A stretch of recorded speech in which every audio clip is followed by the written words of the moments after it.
e continuando com nossas leituras, nossas meditações para um mês com Maria. Vamos continuar no livro Glórias de Maria, de Santo Afonso Maria de Ligório. Hoje vamos meditar da confiança ainda maior que devemos ter em Maria por ser nossa mãe. Maria é nossa mãe espiritual. Não é sem motivo e sem boa razão que os servos de Maria a chamam de mãe. Parece até que não sabem invocá-la com outro nome, nem se fartam de sempre lhe chamar de mãe. Sim, mãe, porque é verdadeiramente nossa mãe, não carnal, mas espiritual, das nossas almas e da nossa salvação. O pecado, quando privou a nossa alma da divina graça, a privou também da vida. Estávamos, pois, miseravelmente mortos quando veio Jesus, nosso Redentor, com excessiva misericórdia e amor, restituiu-nos a vida pela sua morte na cruz. Ele mesmo declarou: eu vim para elas, as ovelhas, terem a vida e para a terem em maior abundância. João 10. Em maior abundância, porque dizem os teólogos, Jesus Cristo, com a redenção, trouxe-nos maior bem do que Adão mal nos causou com o seu pecado. Assim, reconciliando-nos ele com Deus, se fez Pai das almas na nova lei da graça, como já estava profetizada por Isaías, ao chamá-lo de Pai do futuro e Príncipe da paz. Isaías 9:6. Mas se Jesus é Pai de nossas almas, Maria é a mãe, pois em nos dando Jesus, deu-nos ela a verdadeira vida. Em seguida, proporcionou-nos a vida da divina graça, quando ofereceu no Calvário a vida do Filho pela nossa salvação. Em duas diferentes ocasiões, tornou-se, portanto, Maria, nossa mãe espiritual, como ensinam os santos padres. Primeiramente, quando mereceu conceber no seu ventre virginal o Filho de Deus, conforme diz Santo Alberto Magno, e mais distintamente nos adverte São Bernardino de Sena com as palavras: quando a Santíssima Virgem deu à anunciação do anjo seu consentimento, pediu a Deus vigorosissimamente a nossa salvação, e de tal modo a procurou, que desde então nos trouxe nas suas entranhas como mãe amorosíssima. Falando do nascimento do Salvador, diz São Lucas que Maria deu à luz o seu filho primogênito. Lucas 2:7.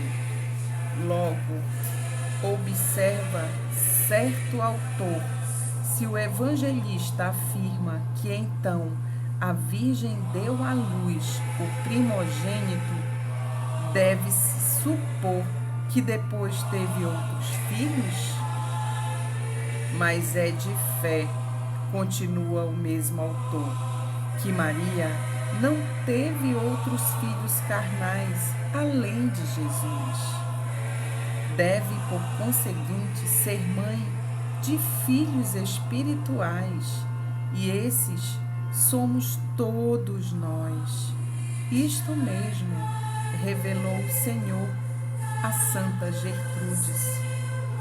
Depois de ler um dia a citada passagem do Evangelho, ficou a santa completamente perturbada.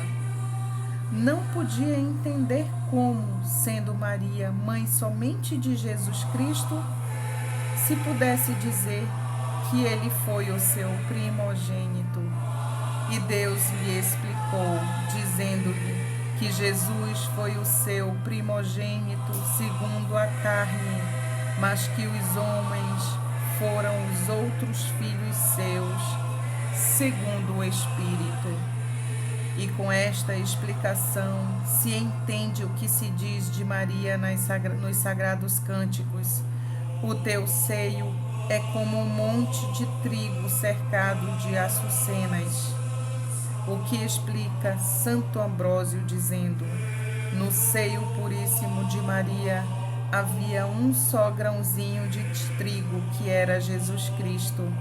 Não obstante, é ele comparado a um monte de trigo, porque naquele grãozinho estavam todos os eleitos, dos quais Maria também havia de ser mãe.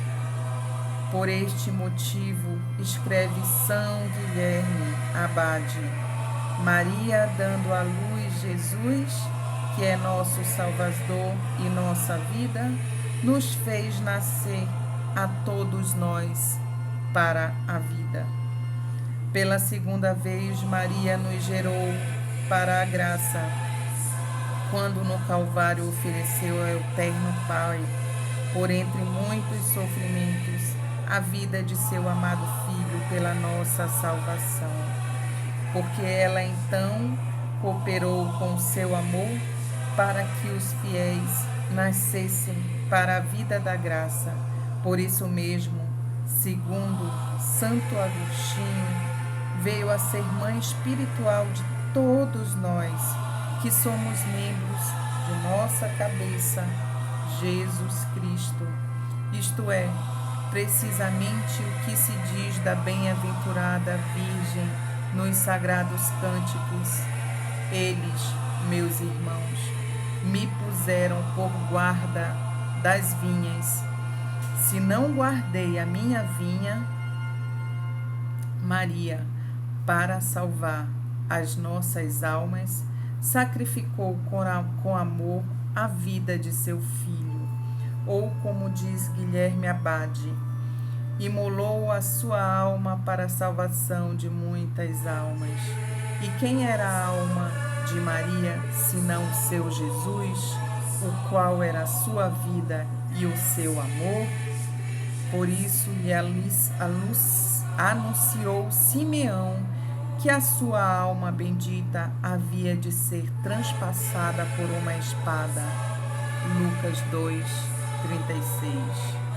Falou da lança que transpassou o lado de Jesus, que era a alma de Maria. E então ela, com as suas dores, nos proporcionou a vida eterna. Por isso, todos podemos chamar-nos filhos das dores de Maria. Esta nossa amorosíssima mãe sempre esteve toda unida à vontade de Deus. Assim viu o quanto o eterno Pai amava os homens, observava São Boaventura. Conheceu também sua vontade de entregar o próprio Filho à morte pela nossa salvação. Soube do amor do Filho em querer morrer por nós, para conformar-se com este amor do Pai e do Filho para com o gênero humano. Ela também, com toda a sua vontade, ofereceu e consentiu que o seu Filho morresse, a fim de que fôssemos salvos. Verdade é que Jesus quis ser o único a morrer pela redenção do gênero humano. Eu calquei o lagar sozinho, mas viu como Maria desejava ardentemente tomar parte da salvação dos homens. Decidiu então que ela com o sacrifício e a oferta da vida do seu mesmo Jesus, cooperasse para a salvação e, deste modo, viesse a ser mãe de nossas almas, isto quer dizer, o nosso Salvador.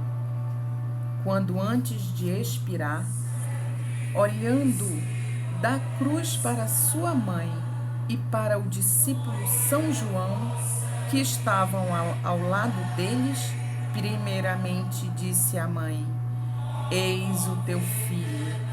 João 19:26. Queria dizer-lhe: Eis o homem que pode, pela oferta que fazes da minha vida pela sua salvação, já nasce para a graça. E depois, voltando-se para o discípulo, lhe disse: Eis a tua mãe. João 19:27.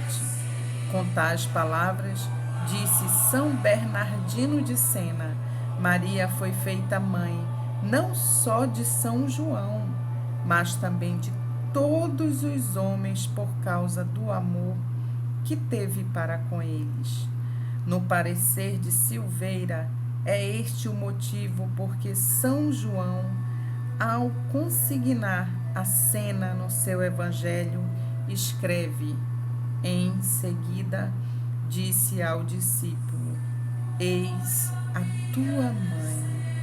Note-se que Jesus Cristo não disse isto a João, mas ao discípulo, fê-lo para significar que o Salvador nomeou Maria por mãe universal de todos aqueles que, sendo cristãos, têm o nome de seus discípulos.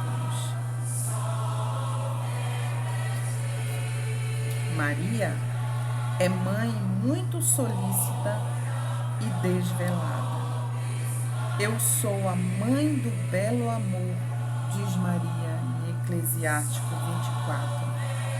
O amor de Maria, observa certo autor, embeleza nossas almas aos olhos de Deus e leva essa amorosa mãe a nos ter por filhos.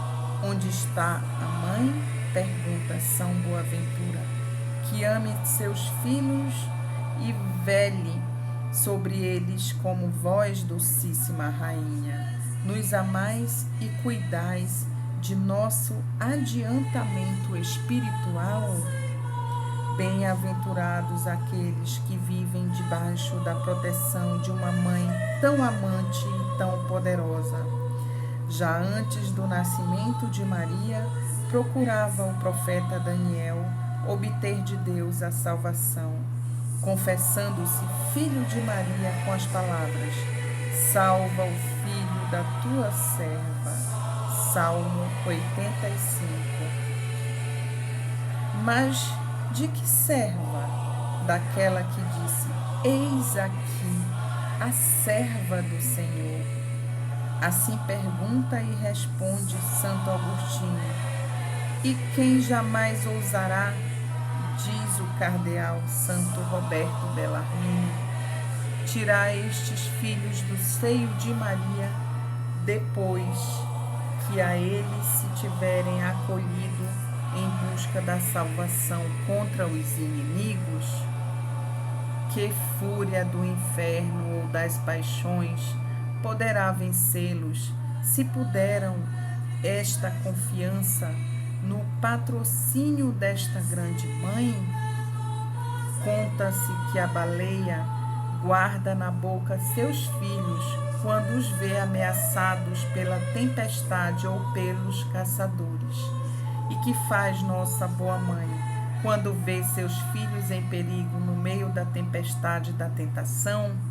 Esconde-os amorosamente como dentro de suas próprias entranhas, escreve Novarino, e ali os guarda até que os coloque no seguro porto do paraíso.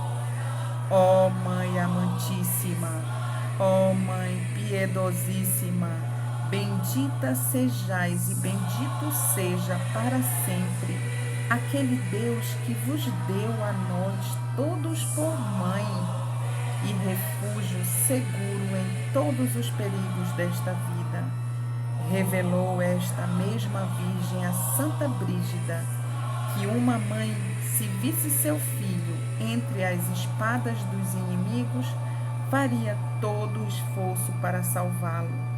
Assim disse: faço e farei eu com meus filhos, por maiores pecadores que sejam, sempre que a mim recorrerem.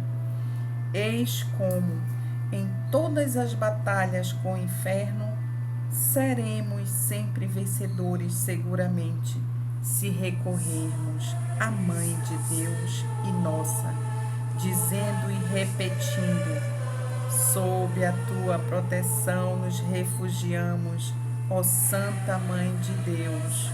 Oh, quantas vitórias têm os fiéis alcançado do inferno com o recorrerem a Maria por meio desta breve, mas poderosíssima oração.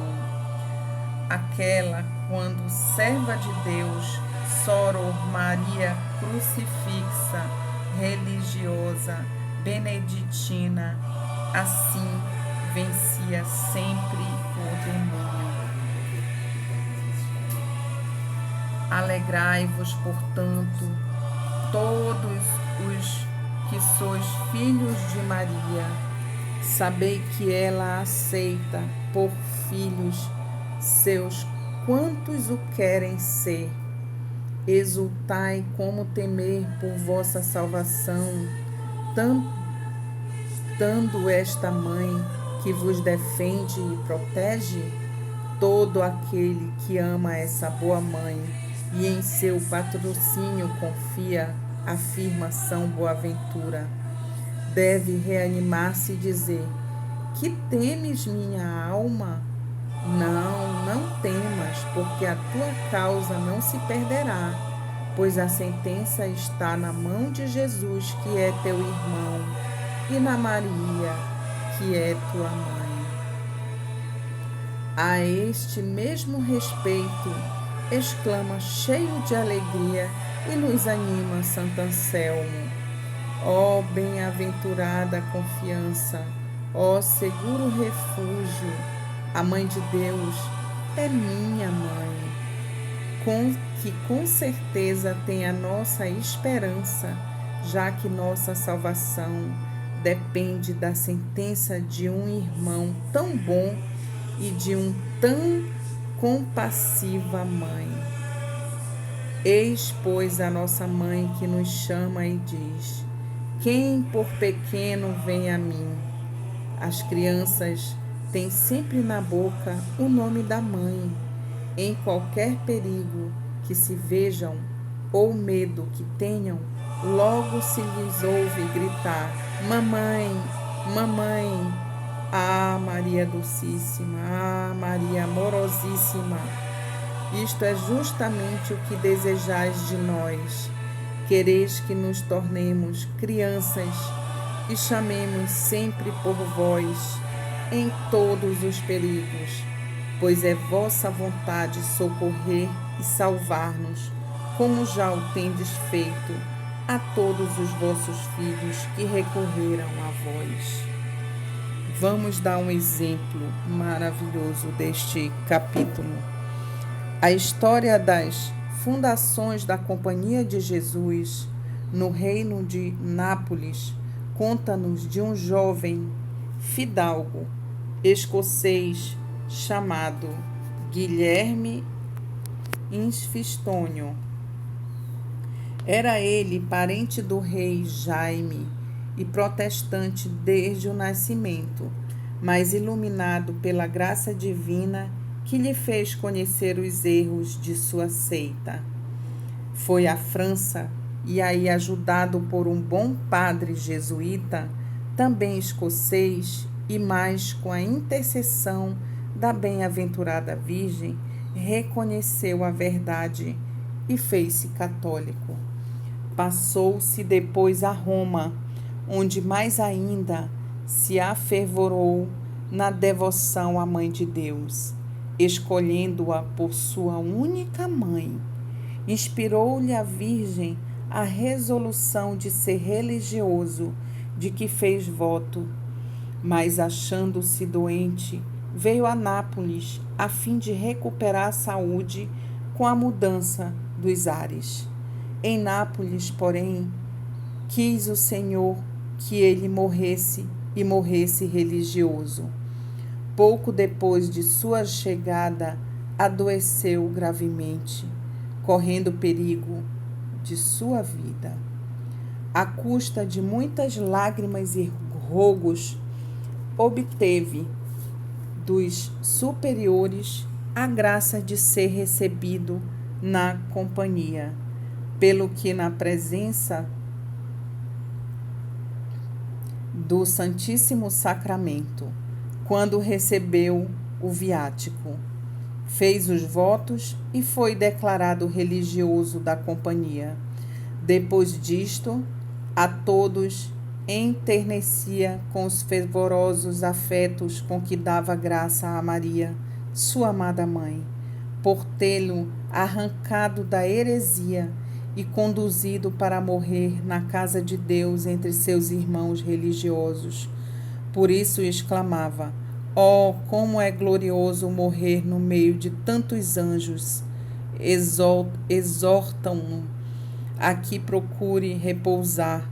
E ele: Ah, agora que já chega o fim de minha vida, não é tempo de repousar." Antes de expirar, disse aos assistentes: "Irmãos, não verdes os anjos do céu que me assistem?" E havendo um daqueles religiosos percebido que ele proferia entre os dentes algumas palavras, lhes perguntou o que dizia. Respondeu que o seu anjo da guarda, que tinha revelado que pouco tempo havia de estar no purgatório e que logo depois passaria para o paraíso, recomeçou em seguida os colóquios com Maria, sua doce mãe, repetindo: "Minha mãe, minha mãe." E assim expirou placidamente, como uma criança que se entrega aos braços da mãe, para neles repousar. Pouco depois foi revelado a um devoto religioso que ele já estava no paraíso. Oração. Como é possível, ó Maria, minha Mãe Santíssima, que tendo uma mãe tão santa, tenha eu sido tão mau?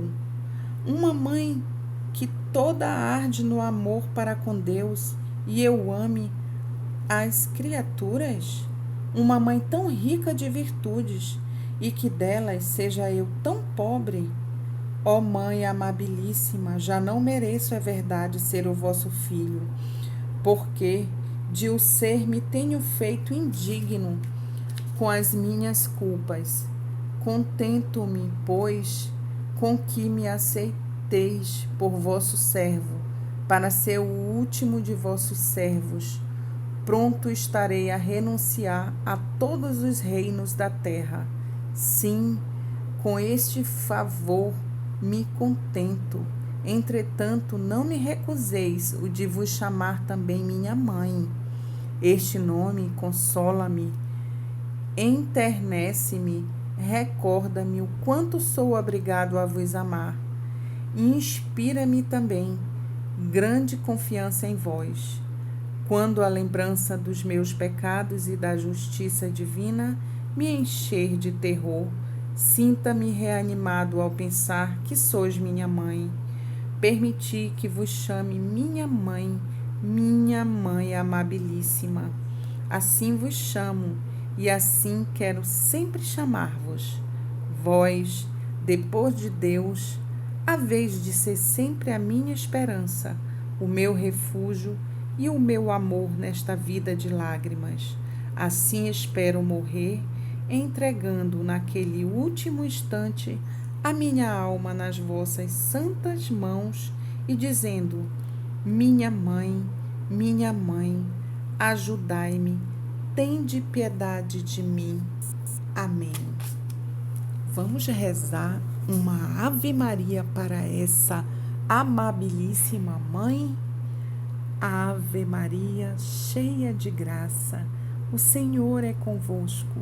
Bendita sois vós entre as mulheres, e bendito é o fruto do vosso ventre, Jesus. Santa Maria, Mãe de Deus, rogai por nós, pecadores, agora e na hora de nossa morte. Amém. Em nome do Pai, do Filho e do Espírito Santo. Amém.